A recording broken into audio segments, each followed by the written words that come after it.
Welcome. You're listening to Sports Econ 101, the show where we discuss sports topics from a business perspective. I'm your host, Edward Brown, along with my co-host, Mike McDowd. Hopefully, Russell Jackman will be joining us, but not in the first 2 minutes. We're just going to go ahead and do this intro here. At each commercial break, we're going to ask a trivia question. At this time, rather than just strictly sports, I'm going to ask a couple of interesting questions. I just came back from a cruise and I heard some kind of fun trivia questions on there. So I thought I'd kind of share that with you. And Mike, in the next segment, who's going to be our guest? Well, he's a legendary guy from the, our neck of the woods, Marin County, California, suburb of San Francisco.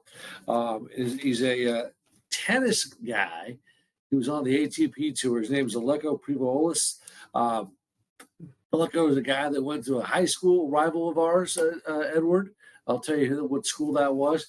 And this guy knows anything and everything about the game of tennis. In fact, not only was he a great player, but a phenomenal coach, and still is. We're going to talk to him, have a little fun. And he even has a little story about Johnny McEnroe and Barry Bonds. And I got a fun story. In fact, Aleco, want to find out, do you know Jeff Greenwald? I do very well. You do? Okay. Yeah. That's kind of a fun little story I have when we get back, because I knew him from the gym. Somebody had said, "Hey, you got to interview this guy. He knows a lot about tennis." And I go, "Oh, okay, I'll do that." So that'll be kind of fun. All right, you are listening to Sports Econ 101. When we come back, we're going to reintroduce our guest. We didn't get a chance to really have a big intro and didn't get to hear from him yet, but we will. All right. Don't touch that dial. Sports Econ 101. We'll be right back.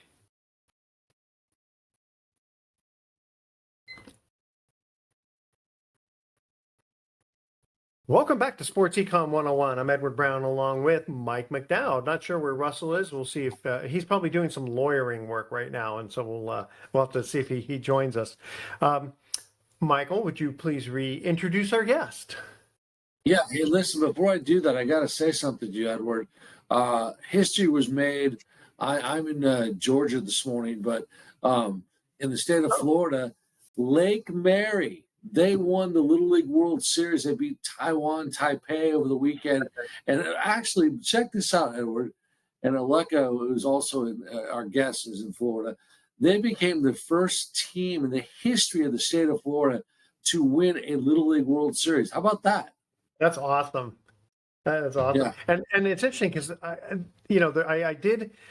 caught the highlights because I was traveling back when the game was going on, and I got to watch the highlights. And, I got to tell you, these little guys, they really know what they're doing. But I didn't see a lot of home runs. No. The final was 2-1, I think. Yeah, in extra innings. Hell of a game. Hey, listen, let's waste no more time because we got a guy standing by.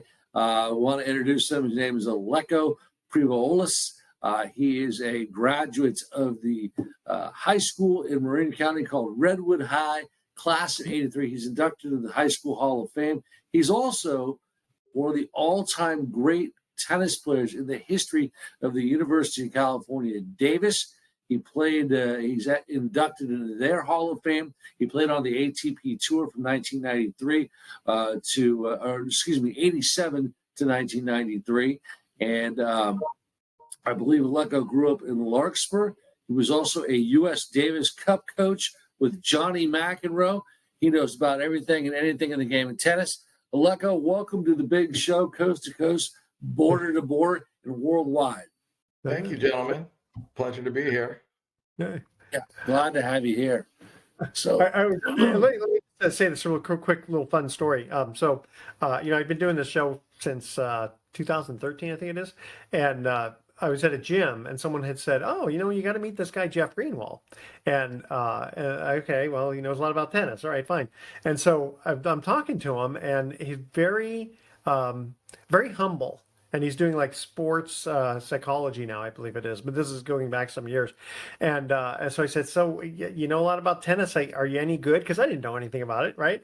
And he goes, "Well, yeah." He says, "I was like in the international circuit." He goes, when I was like 30, I was number one in the world." And then he says, and then when I turned 40, I was number one in the world. And holy smokes. And I look him up, and sure enough, he was. So then I just asked Aleco really quickly if you knew Jeff, and you said you did. So I just thought that was kind of a fun little story. Yeah, Jeff was a good player. We played against each other many times, had some battles, and some of us get old and kind of retire or go into coaching. He kept playing, Yeah. the senior circuits and doing all that. Yeah, in And then fact, he asked me one time, he asked my advice. He says, I'm wondering if I should go to, I think it was Belgium, and play for a title. And we talked about it and talked about the money side of it. And I said, well, how much do you expect to win? And he says, well, if I win, I'll make like 10 grand. And I said, okay. And I said, but how much is it going to cost you to on all expenses and everything? He goes, well, somewhere between, 5 to 7 grand. And I said, okay. I said, how important is this tournament? He says, well, the stuff that I've won in the United States is actually more important. And I said, well, gee, you've already got the feather in your cap. You don't have to prove anything to anybody. I said, I don't know if that's really worth it to you to from your perspective. And I think he decided not to go on that one. But anyway, good advice. Yeah, but I just again, if it were me and I didn't have any feathers in my cap and I needed to do it, then maybe. But he didn't need to prove himself anymore. So so I want to hear some fun stories. Something about Barry Bonds and John McEnroe. I don't know if I'm jumping the gun here yet, but I think you are a little bit. What the hell am I? It's your show. I mean. Aleco's got so many unbelievable stories. I said, hey, you ever met McEnroe? Yeah. Coach them. He'll tell you in 1 second. But Jimmy Connors, Bjorn Borg, Stan Smith, all the great legends. And Aleco, I guess, obviously one of the reasons we want to have you on. But we'll get to the story. We want to talk a little U.S. Open tennis because that tournament's going on right now. But since Edward already opened up the can, let's tell us about your relationship with the great Johnny McEnroe. Well, I mean, John's just a good guy. He, I coached a few players. One of the players I coached on tour is Rick Leach, and Rick was on the Davis Cup team, and we got invited, being his coach and him, to be on the Davis Cup team when they played against Zimbabwe. So we had to travel from Australia, winning the U.S. Open, having a great party that night, get on a plane at crack of dawn and fly all the way to Africa. And we get there. And so myself, Brad Gilbert, a couple of the other guys, coaches were helping John, assisting. He was the captain for the Davis Cup team. And here we all are in Africa and doing a week of practice beforehand, and really got to know John well. No one's on a sleep schedule. So we're up as late as we can till like 2, 3 in the morning, just begging him to tell stories when he was playing Borg and Wimbledon and Connors semifinals. And we step, hey, have another beer, John, and tell, well, what about this? And it was great. I mean, this is before he wrote his book. When I read his book, I'm like, oh my God, I knew all these stories, heard all this. So it was kind of great. It's interesting because, I remember, and I guess he's a few years older than I am, watching him, and he was quite animated, I guess is a soft word of putting, in the 70s, with the long hair and all that. And he seems to have, just again, from what I see on TV, he just seems to have matured and calmed down quite a bit. I'll let that fool you. I'm sure he's still as competitive as can be. Oh, sure. I'm sure. We were there playing and just practicing. And, he hated to lose, even in practice. Yeah. So that's what made him a champion. I will say, he was the guy who argued all the time and went rant and raved about that. But he was right probably 90% of the time on these bad line calls and argue about it. And, maybe could have done it a different way. Who knows? But I think he's probably mellowed with age. Let me ask you, when you're coaching, because, obviously these guys are already pros. So are you watching for things that they can't really sense themselves? Of course. That sort of thing? Okay. Little things. A lot of it's encouragement. A lot of it's like your scheduling. A lot of it's your training. But little things when they're playing and practicing, it's like, hey, you're lifting up your back leg about half an inch on this. You're coming up, or whatever it is. Little tiny things. Here's what you need to do to correct that. Or, you're rushing this. And a lot of it's little tiny things. They know how to play already. Yeah. So it's just little tiny things and reminders, and keeping on them too, because like anything, it's a tough business. It is a business. So you're keeping on them, you're getting paid to make sure they're successful. So you Yeah, got it's to do interesting. what There's a good friend of mine who was a swimmer in the Olympics, a medalist, and he told me that he said, when you get to that level, like in the Olympics, he says for the most part, almost everybody is the same physically. It's all in all the mental part, and I got to Yeah. think though, tennis has got to be a little different though. I mean, there's got to tennis is be. about 75% mental after a certain Is it okay? level. Yeah. It's confidence.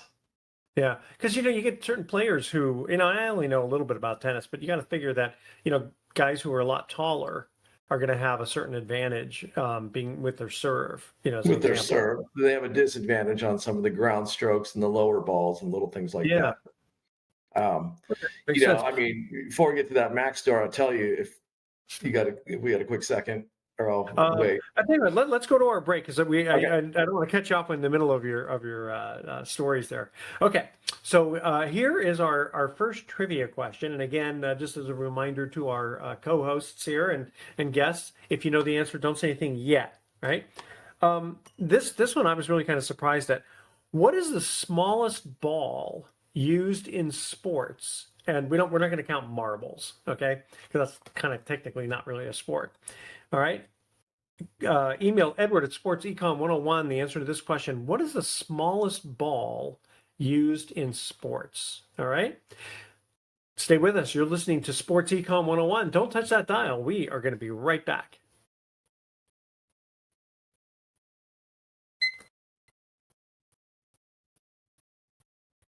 Welcome back to Sports Econ 101. I'm Edward Brown along with Mike McDowd. I guess Russell's off today, but no problem. Let's see here. Okay, guys, this actually is a sports trivia question. The next two questions actually are not sports, but I thought they were just kind of fun. Okay, what is the smallest ball used in sports? And we're not counting marbles. And I'll tell you what we guessed as a team on the cruise ship, and we were wrong.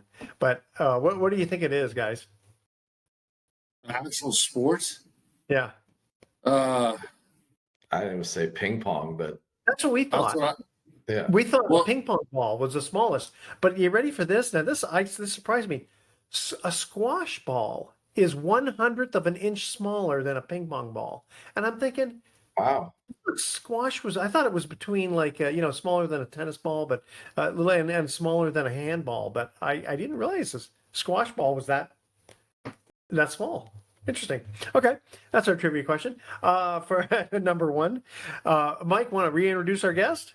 Absolutely. Want to welcome to the big show. Of course, Aleco Preovolos, and he's a legendary tennis player, really, in the San Francisco Bay Area, around the entire country. Played professional tennis on the ATP, and he was ranked among one of the best in America. And heck, if you're playing professional tennis, you're just a stud. I don't care what anybody says. So this guy knows the game of tennis. Coached the U.S. Davis Cup team, doubles. I think some of the notable people that he coached was Amanda Coetzer. Wayne Ferreira, and who else did you coach there, Aleco? Rick Leach and his partner Ellis Ferreira. They won the Australian Open is it 2001 or 2000? Finals of the U.S. Open in doubles. They got number one in the world after they won the Australian Open. Oh. You mentioned earlier Brad Gilbert, who's a local guy here, and yeah. I guess most of us know him for coaching Andre Agassi, if I'm not mistaken. Okay. So interesting enough, that year my guys won, and I was living in Marin County at the time. My guys won the doubles, the Australian Open. Agassi wins the singles U.S. Open the same year. We all went to Zimbabwe right afterwards. We get home and we realize, oh my God. Then Andre got number one ranking after that. My guys got number one. And here Brad and I are coaching him, living like 3 miles apart from each other. It's kind of a big, it's like, it's not too bad for a little area. You mentioned Zimbabwe, and the first thing I think of is Rumble in the Jungle, with Ali and Foreman. What was it like playing in Zimbabwe? I'm just assuming it's hot. So they had an inside arena, but it wasn't air conditioned. They had open air. It was gross. There's about 10,000, 20,000 people.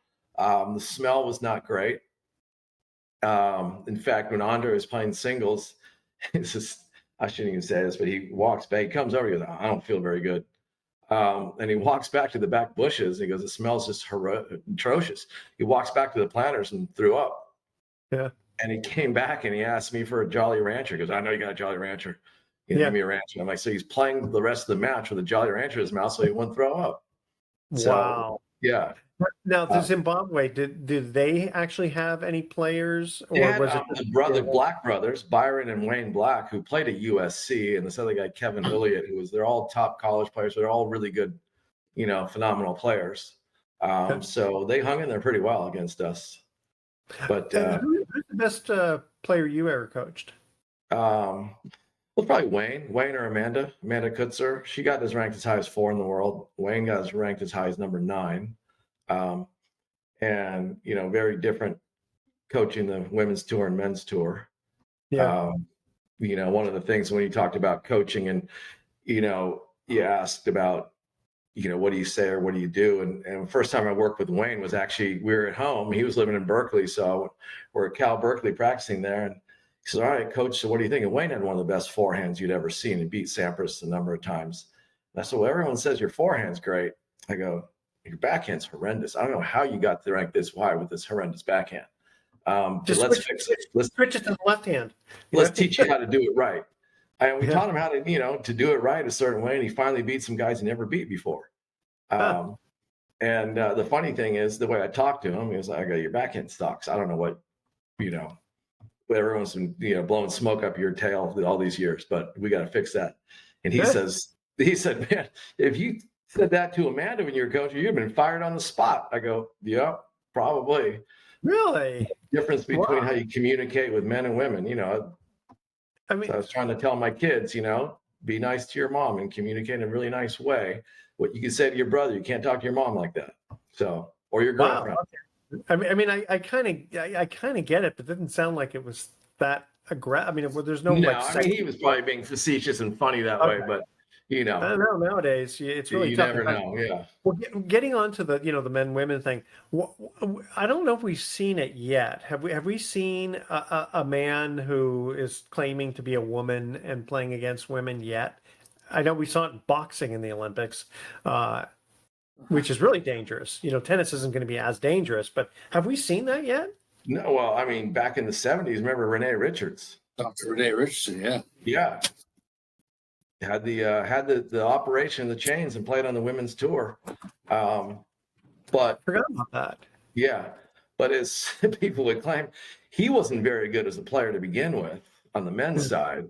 So the women's side, it really wasn't a challenge for the women either. So that's well, what I remember seeing, was it Serena who was on like David Letterman or one of those, and they talked about it, and she basically said, she goes, yeah, I don't, and I think, what was it, the guy who was ranked like 208 in the world beat both of them.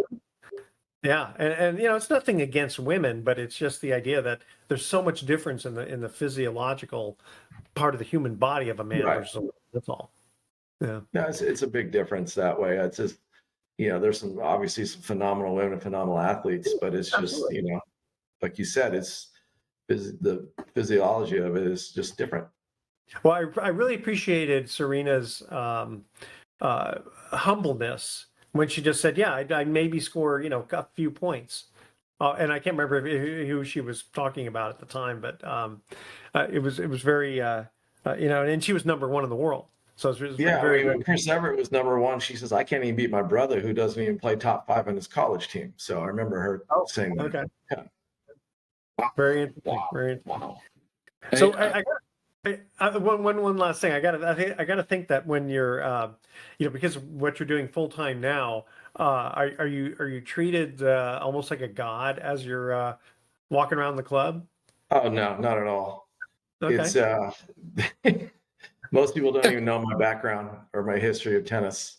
It's kind of what you do now is you teach, you coach, you run the administrative side of it. And I will tell you, ladies league tennis at their level of play is way more competitive than the women's tour ever was. That's for sure. Wow. it's a kind of a joke, but it's crazy how competitive they are. So And do you you try to bring a little bit of that, knowledge to them, Yeah. but it's different. And then We try to as a review the past in the past. They don't care. They just want to know, what can you do for me now? Yeah, So, really. yeah. Well, and as you're coaching and you're watching play going on, do you kind of like bite your nails, and is it really nerve-wracking? No, but you kind of watch, and you're like, oh, it's coming. And you can see sometimes them getting nervous or tight, and you see the tightness coming up in some of the players. And it kind of brings back some, watching brings back some good memories, but also brings back some nerve-wracking memories too. So, I'm glad I'm not there right now. Yeah, Aleco and I met in Ponte Vedra Beach, Florida. And Aleco runs the Ponte Vedra in tennis club, right? The racket Right. club. And I see him in a public shopping center, Sawgrass Village. And this guy's wearing a Giants hat. I'm like, hey, man, go Giants. He's like, yeah. And he just shakes his head like this, just shakes his head. And I'm like, yeah, I know, I get it. Because the Giants just lost. They were out of the playoffs. And, we were both feeling it. And he's like, how are you a Giants fan? He's like, I'm from the Bay Area. He goes, I think he just said, I said, I know Bay Area. I'm from the Bay. He goes, yeah. No, he just said, I'm from Marin. I'm on Marin. I didn't even say Bay Area. I'm on Marin. Yeah. I'm on, let me ask you a question. Where did you go to high school? He's all Redwood. I'm all, you guys suck. and Well, I go, hey man, I'm from Marin. Never too. lost a Maryland. in 4 years, so that was okay. Yeah. I don't know if you remember that, Aleco, but it was pretty hysterical. Yeah, I do remember that. That was funny. Yeah. It's still the Giants are at 500 right now, but they still it's hard. It's hard watching. It's Yeah. hard being a Giants fan. What do you You think? get some Fire Dodger people out here too that make it even worse. I think is it time to fire far on right now? Yeah. What do you In think, fact, Aleco? I we were agree. just talking. Well, I was going to say, but we had just played golf with Bobby Evans, the former Giant manager. And I told him, I said, Bobby, you know what? You should kind of put your hat back in the ring if if they call you, get ready, because unfortunately, Farhad, took his job effectively, but hopefully he'll come back on that. Hey guys, let's get to our next commercial break here. I almost missed the time here. All right, now this one is not a sports question, but where would you find the smallest bone in your body? All right. That's our trivia question. Stay with us. You're listening to Sports Econ. Come on, Mike, you should know this one. I don't know why you're not a doctor, but that's okay. All right, stay with us. You're listening to Sports Econ 101. Don't touch that dial. We're going to be right back.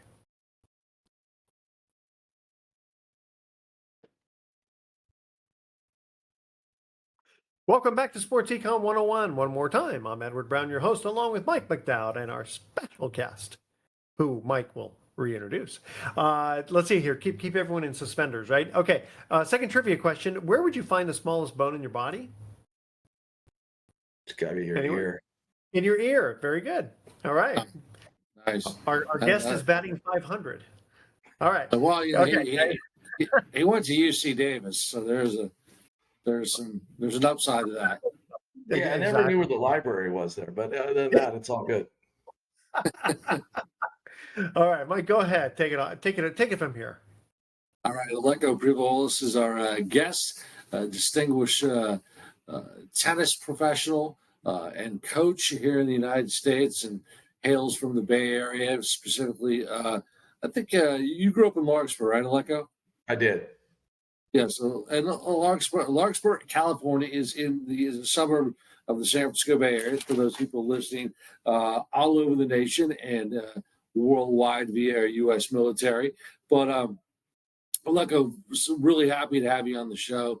And obviously, the U.S. Open is going on. The tennis. Talk a little about we got Carlos Alcaraz, Djokovic. Those are the really the top guys on the men's side. Talk a little about the U.S. Open. You know all about it. You've been there. I think you've played there. You told me, and I know you've coached there. Yeah, definitely. I have a U.S. Open title too as a coach, which is great. Mixed doubles title. much to brag about on that, but it's better than a shot in the arm. But no, I was there for 20 years straight, playing, coaching, you name it. But yeah, this year is interesting because you have, Alcaraz, who's amazing, and you got Djokovic, who is just, I mean, he's probably the GOAT, really. And then you have this guy, Yannick Sinner, the Italian guy who won the Australian Open, who actually, there's a bit of controversy because he got nailed for having a steroid in his little substance going on. So they found that back in one of the tournaments in Indian Wells back in March. And he basically got a slap on the wrist. So it didn't really set well with a lot of the players. But they said it wasn't him taking it, was his trainer, physical trainer, who had a cut on his finger, who sprayed something on his hand to alleviate the cut. And then when he gave him a massage, it got into his blood system. And so it tested. So, and then the point is, a lot of players are up in arms going, if it was one of us who was a lower ranked player, this and that, we would have been suspended for 4 years. Right. But, reading the fine print and all that, I mean, it was like so minute amount that it really couldn't enhance his performance. So, you know what? I mean, they probably made the right decision on that. So he's a contender, Alcaraz, but man, I got to tell you, Djokovic, age 36 years old, something like that. I mean, that's amazing. The oldest guy to win a Grand Slam was Ken Rosewall at age 37 in like 72 or something. So, I mean, and Djokovic is a favorite. And Edward, I was talking to Aleco last night, did a little pre-interview, and I said, and I've never really heard this question asked. Who is the Babe Ruth of tennis? And is it maybe Djokovic? I mean, you could say that he's the greatest, but I mean, literally, Rod Laver is the only one to win a Grand Slam, all 4 in 1 year. So he's still the legend in my opinion. It's funny. I was sure. thinking of Rod Laver. Yeah. But again, it's like you're talking the 1970s. So a lot of times people sort of now you'd remember him, and I'd remember him, because I grew up during that time. But a lot of people, Rod who, Yeah, look it up, but everyone knows Babe Ruth. So I mean, if you're playing tennis, you know what Rod Laver is. So yeah. Does that speak to the greater marketing of tennis? Because everybody knows Babe Ruth, but why don't they know Rod Laver? I mean, this guy was a stud. There's so many great players you and I talked about last night. Rod Laver, Stan Smith, all these. Rod Laver and Stan Smith are more known for their tennis shoes now. And people are like, oh, Stan Smith, I got those. Oh, he was the actual tennis player. And Rod Laver, they had shoes after Rod Laver, Adidas shoes too. So people didn't really know who he was. They knew his shoe. I'll tell you what I think, and this is just my personal opinion. Babe Ruth baseball is like America's sport, so to speak, and so I think that has more to do with it than what Babe Ruth did, which was fantastic. I think that personally, I think that's what it is, because tennis is a popular sport, but there's just something about baseball that just kind of elevates. Tennis more international, but you go to Australia and everyone knows who Rod Laver is. So I'm sure. So let me ask you now. Okay, so how would it, in your opinion, a match be between Rod Laver and Djokovic? Well, they'd have to meet somewhere in the middle, age-wise. I mean, Rod Laver played the tiny wood racket. They didn't have the gyms and facilities and all the nutrition and all that stuff. They traveled third class in planes or boats, and I mean, I think those guys today are a little more softer than the guys back then. Sure. Tough guys, tough cookies. No, and they didn't play for as much money either. No. So, a lot of them had to have a second job. So, Mike, I know you wanted to ask, because I'm curious about this too, the question about McEnroe and Barry Bonds. Yeah, no, Aleco, I guess you kind of encountered what the Giants owner. You were a Giants fan. Tell us a story on that one. That's pretty fun. Well, I mean, I was coaching Amanda. I was somewhere in one of the tournaments right before the U.S. Open and wearing my Giants hat, and got interviewed on ESPN wearing the Giants hat and had to say the Giants were in the hunt for the winning the thing, and show up the U.S. Open week later, and McEnroe, John's got his Giants hat on. I go, you're a Yankee fan. What are you doing? That's a better hat than mine. He goes, oh, well, he's announcing with Ted Robinson in the U.S. Open. He goes, well, Ted's getting us tickets. I go, us? I go, yeah, I'm coming to the Bay Area. We're going to go sit with the owner. So long story short, after the U.S. Open, John calls me, and it's kind of a foggy, cold day. And I'm like, oh, man, really? He's like, you coming or not? I'm like, yeah, okay, let's go. I go. We sit with the owners of the Giants, Mr. McGowan and his wife, Debbie, who actually now this day are like second family to me. Mr. McGowan passed a few years ago, but that's where I met them that day with John McEnroe. But as what happened was Barry Bonds comes up to bat. It's on the on-deck circle. We're sitting right there in the front by the bricks and starts striking up a conversation with John. And I'm sitting there and he goes, John's like, if you hit a home run, you got to give me the bat. And 3 pitches later, you hit one out. Circles around. This is an ESPN game. Gives John the bat. Well, that home run broke Lou Gehrig's home run record. So he hands it John, and there's a picture. I have a picture of John's holding the bat, going like this, and it was great. My phone's blowing up, so you're on all over the. I was sitting there right with him. So we walk around the park. John calls a couple of innings with Kruk and Kipe. And we're sitting there, and Mr. McGowan asks, hey, do you want to go in the locker room and get the bat signed after the game? And John goes, oh, no, got to go. I have to leave afterwards. And so that's around the 6th inning. Right after the game, the 9th inning, you sure you don't want to go in there? And he goes, no, I really need to go. And I call him out. I go, hey, you think he's going to ask for the bat back, don't you? I mean, John was holding on this bat. He's like a little kid with this bat, and he was like, got something. He stole something. I got something, and he might get caught. And I go, he's not going to ask for it back. And Mr. McGowan goes, no, that's crazy. He gave you on national TV. So we go in the locker room. We meet Dusty. We kind of go around. There's Barry in the back and his Barca lounger in the locker room. And I say to John, I go, don't embarrass us. Whatever. You don't say something stupid. First thing he says to Barry is, you don't want the bat back, do you? And Barry's like, no. I'm like, what are you, crazy? No. And I'm like, oh, God, you idiot. You're embarrassing us, And so he signs the bat and all that, which is great. And John was like a little kid is what it was. It was like a little kid who got something. It was amazing. And I ran into Barry literally like 6 years later after retired or whatever at that. And I go, hey, remember? And I met him a couple other times. I go, hey, remember how, John McEnroe on that bat? He goes, oh, yeah. And he goes, he finally gave me a racket after all these years and signed it, Yeah. So it was, came full circle, which was great. But it just showed you, John, he's just like a normal guy. I would have done the same thing. Let's go. So it was a fun night, and it's a good memory on that. Something comes to my mind, guys. And Aleco, this is the perfect question for you. Was there ever a time in your tennis career, whether you're a player in college or professional or coaching, I got a chance to cover the Golden State Warriors, and I saw Larry Bird, and Larry Bird was just like I was just in awe of the guy.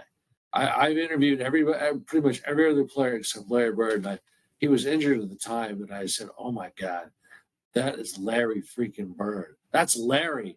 And I could not talk to the guy. I was just awestruck. Have you ever had an awestruck moment where you're like, I'm talking to Rod Laver or whoever it might be? Yeah, there's a couple. Just trying. I think more so like you're at Wimbledon, you're walking around and you're like the players area, and then like some supermodel comes out, and then you get introduced, and you're like, you can't speak. You're like, but it was. This is a silly story, but it's true. And at Wimbledon, there was a rain out and rain delay, and I was coaching Amanda, and we're in this little area. And I look over there, there's Dionne Warwick and Elton John.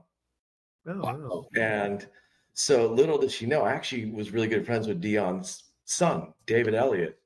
And so I see Dionne there, and I knew Dionne very well, actually. And I go, Dionne, she goes, oh my God, hey, she gives me a big hug. And Amanda's like, her jaw's hitting the ground.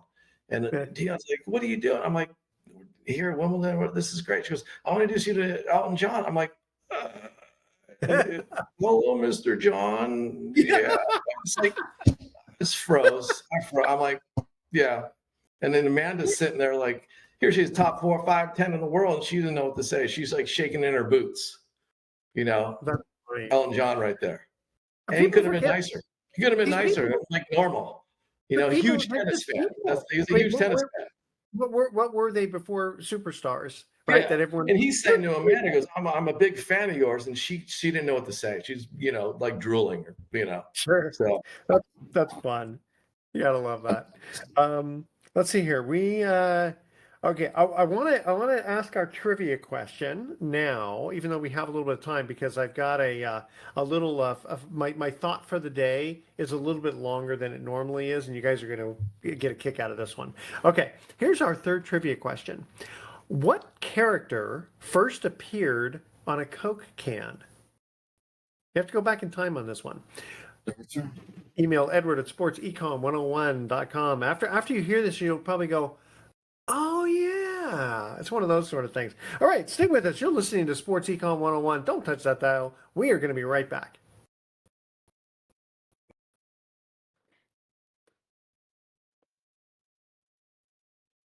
Welcome back to Sports Econ 101. Last time for today, I'm Edward Brown, your host, along with Mike McDowd and our special guest, Aleco. I just got you got a name that's just like Pele. It's just Aleco. That's good. I like that. For just a first name only. Never thought of it. That's awesome. Perfect. I'm going to just do that. Okay, I like it too. All right, guys, what character first appeared on a Coke can? Character? Like a Disney character? Well, I mean, we would say he's a person. You ready for this? Santa Claus. Oh. Do you remember Santa Claus? Yeah, okay. All right. So before we go, I do want, well, first of all, Aleco, thank you very much for joining us. A very entertaining and informative show. Here's our thoughts for the day. Okay, you ready for this? This is a little bit longer than normal. So I saw a guy who looked homeless and was eating grass on the side of the road. And trying to teach my son about charity, I told the guy to come into my car and let him know I was going to be taking him to my house. About 100 yards later, we saw another guy eating grass, and the first guy asked me if we could pick him up as it was his brother, and I said, yeah, sure. Another 100 yards goes by, and we see two old people stoop down eating grass, and the guy asked me if they could, come to our house as well because it was their parents, and I said, hey, how big do you think my lawn is? Yeah, that's good. I'm sorry. I know it's kind of crass. It's crass grass, but it's kind of funny there. I tell you what, we do have a quick minute. So, Mike, did you want to ask something about women's tennis, real quickly? Hey, Aleco, just give us one player to watch in the U.S. Open tennis, so we can have a little equality here. Well, I mean, the two favorites are Coco. I think Coco Gauff would be great. She won it last year, but Sabalenka, who's the Russian. Yeah, I mean, she's tough. She's so good. So I think they were the finals last year as well. But I mean, those two come to my mind. And actually, Brad Gilbert is coaching Coco Gauff. Oh, fun. So, yeah. All right, guys. Hey, what? That's going to be our show. So, Aleco, again, thank you so much for joining us. Audience, tune in next week to Sports Econ 101. We're going to be discussing sports topics from a business perspective and asking more trivia questions. Thanks for listening. On behalf of our team, I'm your host, Edward Brown. We'll see you next week. You troops. So long.